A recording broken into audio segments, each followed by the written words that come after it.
What's good, everybody? Welcome back to my channel. Today we're going to react to another video about India. This is Geography Now, India. So let's not waste time. This is a very long video, so let's go. So, we have finally encroached upon the giant India. Some of you have been waiting a long time for this episode. I'm just gonna say straight up, you all know India is incredibly complex and diverse. Even Indians have trouble understanding their own country. Obviously, I won't be able to scratch even the surface in this episode, but I'll try my best. A lot of you Indian geography peeps have helped me along the way, so thank you, and without further ado, let's begin. It's time to learn geography now! Hey everybody, I'm your host Barbie. This place doesn't even need much of an introduction. Everybody has heard of India. It's big, It's loud, it's colorful, and most importantly, it has a plethora of confusing territorial anomalies that I just can't wait to cover. Here we go. Okay. There's an old saying, India is a place where everyone is in a hurry, but no one is ever on time. First of all, India is located in South Asia, right on the Indian and Arabian Seas and the Bay of Bengal, bordered by 6 other countries, so close to 7, but that land bridge between Sri Lanka got wiped away like 600 years ago by a cyclone. India is divided into 29 states and 7 union territories, with the capital New Delhi, which acts as its own administrative unit, located in the capital territory. Keep in mind, New Delhi is actually just the name of one of the districts in the capital territory, made up of 11. The largest city, however, is actually Mumbai, with New Delhi, Bangalore or Bengaluru, and Hyderabad following after. However, the 4 busiest airports are Delhi Indira Gandhi International, Mumbai's Chhatrapati Shivaji International, Bengaluru's Kempe Gowda International, and Chennai International in the south.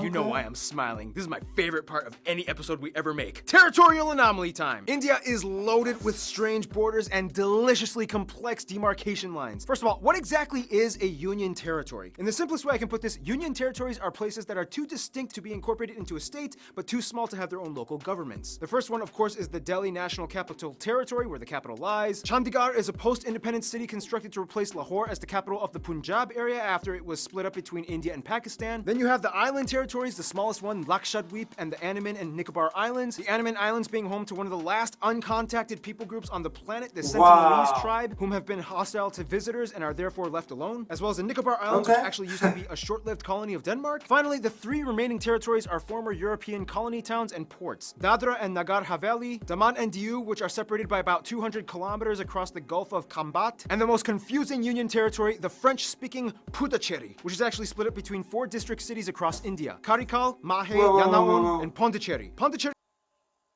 They have a city in India where they speak French? This is confusing.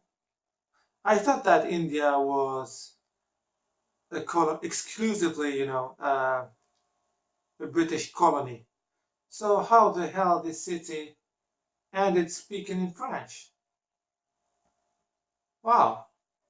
Is strange because it has 11 enclaves within the Tamil Nadu state. And in this area, you can also find the experimental hippie-ish commune with a little bit of controversy. Look it up. And don't forget, here, the eastern states, also known as the Seven Sisters, are connected by this incredibly narrow 27-kilometer wide pathway known as the Siliguri Corridor. This pathway is like a crucial artery that completes the India puzzle. Or so you would think. Now let's discuss the juicy stuff. Now, in the China episode, I already talked about the disputed areas with India, such as Aksai Chin and Arunachal Pradesh. The latter pretty much just belonging to India, as it's almost completely inhabited and operated by Indians. So let's move to the other disputes. Now, as of 2015, the Bangladesh episode is already outdated, as India and Bangladesh have finally come to an agreement over the frighteningly complex former enclave-exclave dispute. In the end, India only lost about 40 square kilometers of land to Bangladesh, and now only a few enclaves and exclaves exist. Now let's head north. Now, when you try to draw the shape of India, you might want to be careful which depiction you use. Some might use this picture, some might use this, some might use this, and those that don't really study very well might use this. The point is, the whole area is like the most heavily militarized, diplomatically stressed out region on the planet. It's already had like 4 wars in the past half-century. Basically, India, Pakistan, and to some extent China all want the entire area for themselves, although it's more of like a Pakistan-India thing. In the China episode, we already discussed the Chinese disputes with India, so I won't cover those in this episode. If you want to learn more, just watch the China episode. But anyway, this entire area was a former domain known as the princely state of Jammu and Kashmir that was under royal Maharaja rulers all the way up until independence. Currently, this place is split up by this fenced-off militarized line known as the line of control between India and Pakistan. Why is this? Well, in the quickest way I can put this, Okay, the British are out. We get to take your land.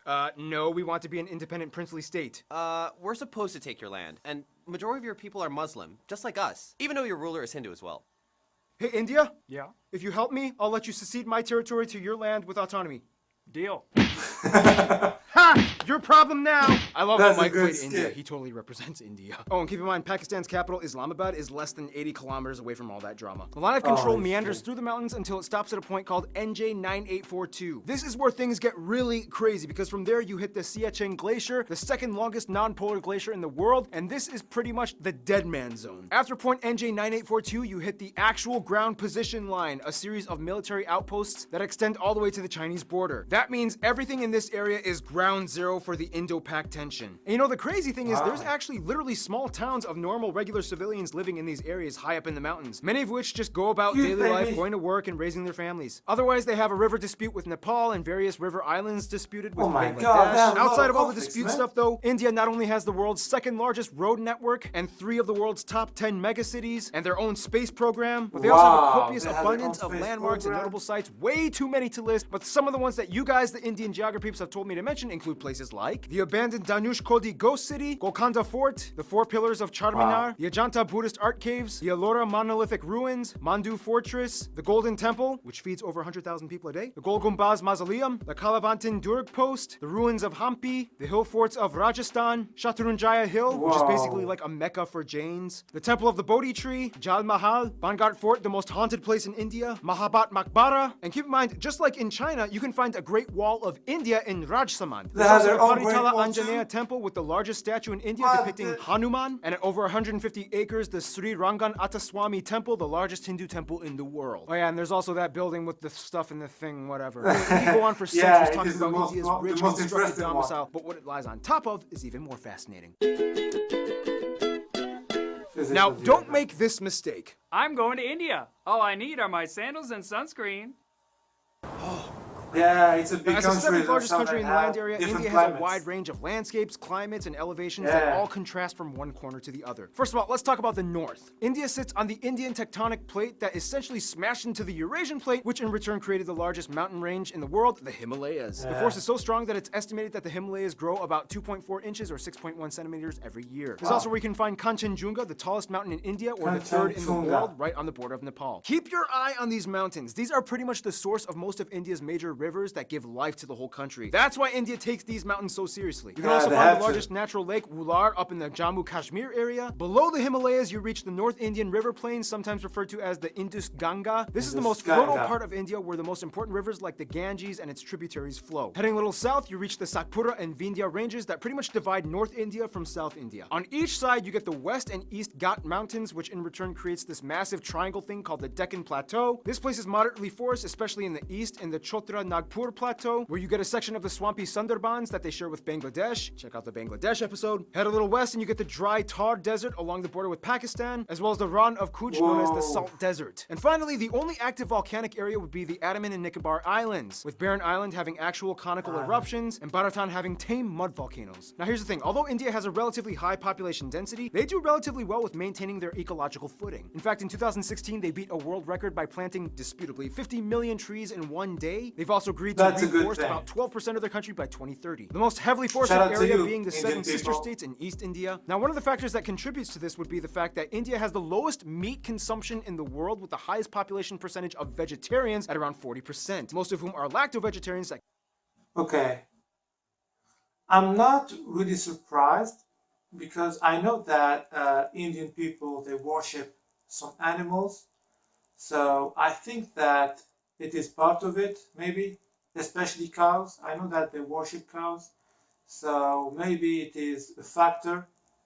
And in Indians being most of them vegetarians. I don't know. Let's see.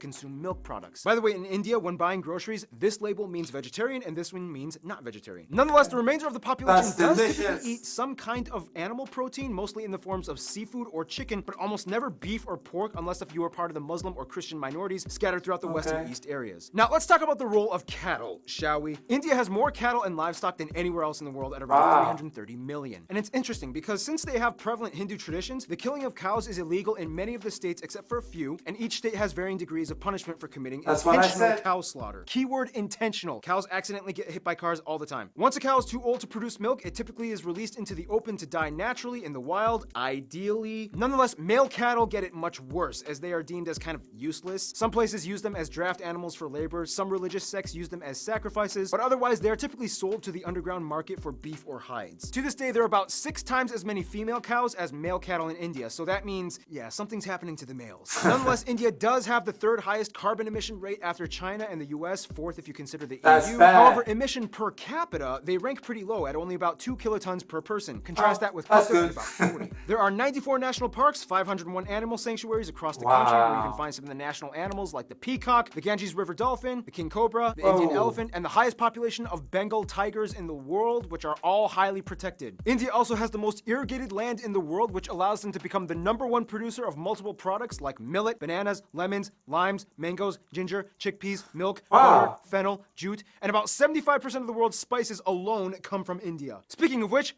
food! Typically you can find the staples roti, chapati, It should be and naan in delicious. the north, idli and dosa in the south, and everybody eats rice. The more commonly commercialized Indian foods that we in the West grew up knowing, like samosas, tikka masala, tandoori's, and my favorite Indian dish, palak paneer, these usually come from the northern regions of India.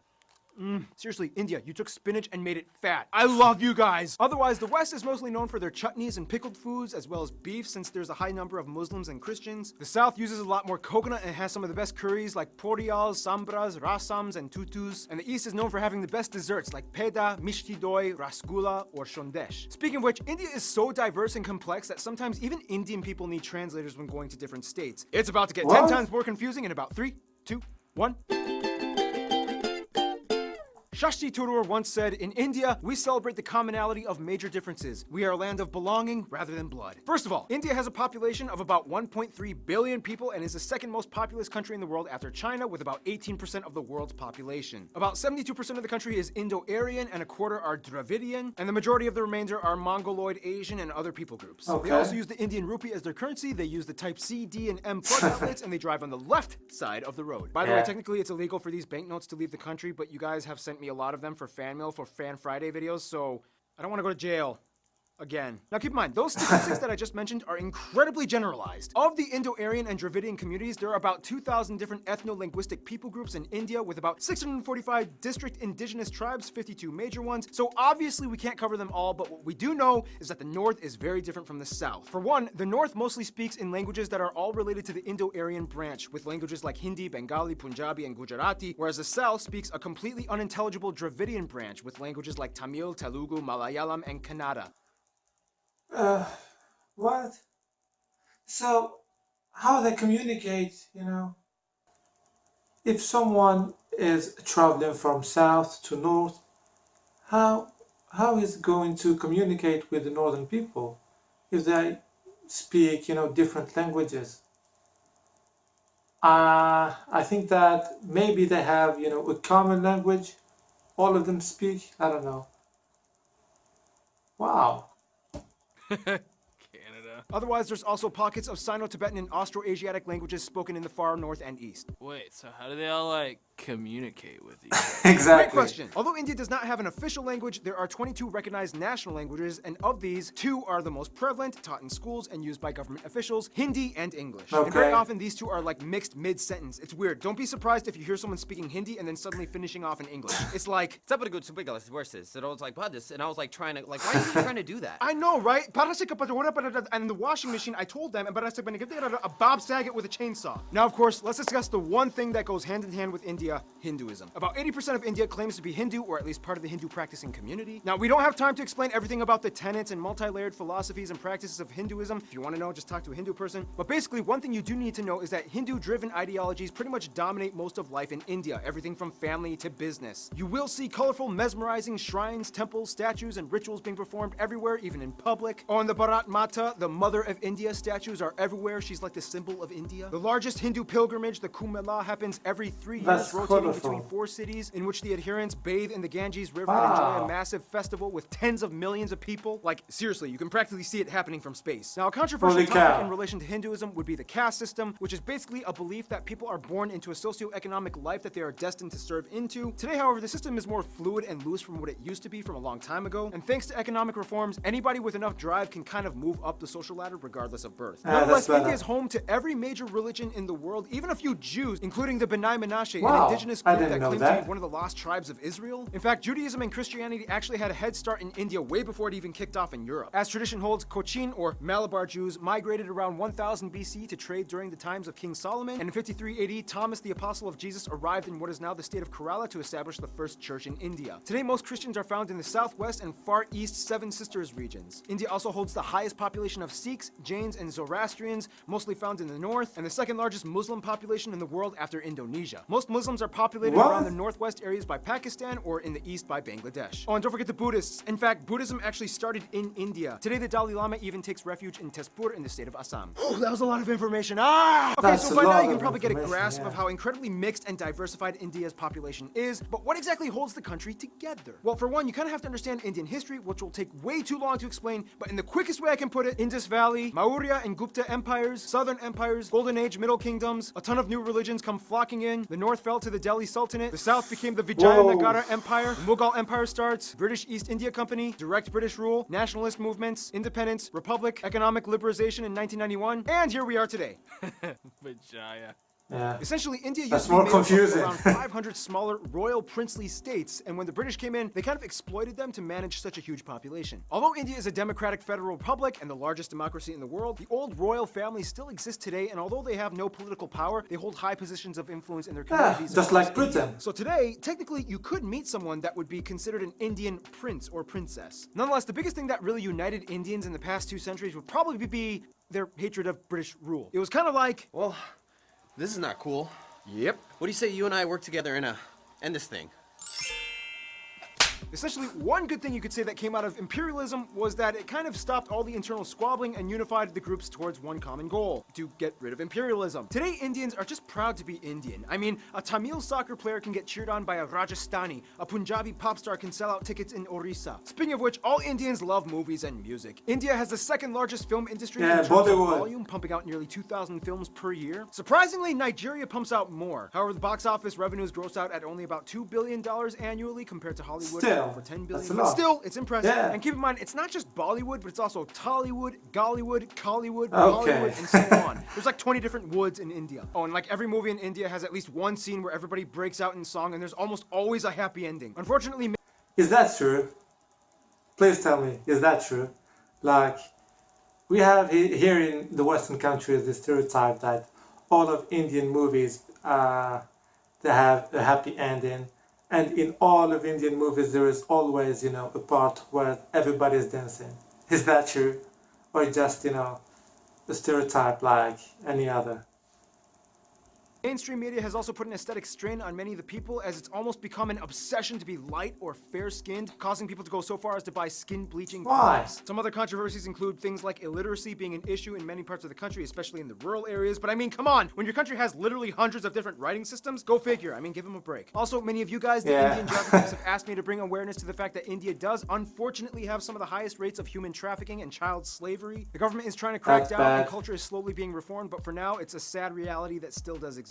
Hey, here at GN, we talk about the good and the bad. I'm just saying. Otherwise, Good for you, sports man. do definitely tie everyone together as well, especially cricket, the national sport, even though they also used to do really well in field hockey. India also has a lot of their own indigenous sports like Dopkel in Assam, bull racing in Kerala, Insuknar, rod pushing in Mizoram, and Malakamba, the strange pole What yoga the gymnastics thing heck? in the south. Otherwise, some notable people from India or of Indian descent might include people like Siddhartha Gautama or the Buddha, Mahavir, Ashoka the Great, Prithviraj Chauhan, Aurangzeb, Shivaji of the Maratha Empire, Mohandas or Gandhi, Mahatma Gandhi, yeah. Indira Gandhi, Subhash Chandra Bose, Jawaharlal Nehru, Rabindranath Tagore, C.V. Raman, Satyendra Nath Bose, Bhagat Singh, Dr. APJ Abdul Kalam, Shah Rukh Khan, Amitabh Bachchan, Amir Khan, I know Salman him. Khan, Priyana Chopra, Ben Kingsley, Sundar Pichai, Satya Narayana Nadella, A.R. Rahman, Sachin Tendulkar, and Mahendra Singh Dhoni. There's also literally millions of other famous people I missed out on. If you want to mention them, please, there's a comment section below. Use it. In the meantime, we got to finish this info marathon, shall we?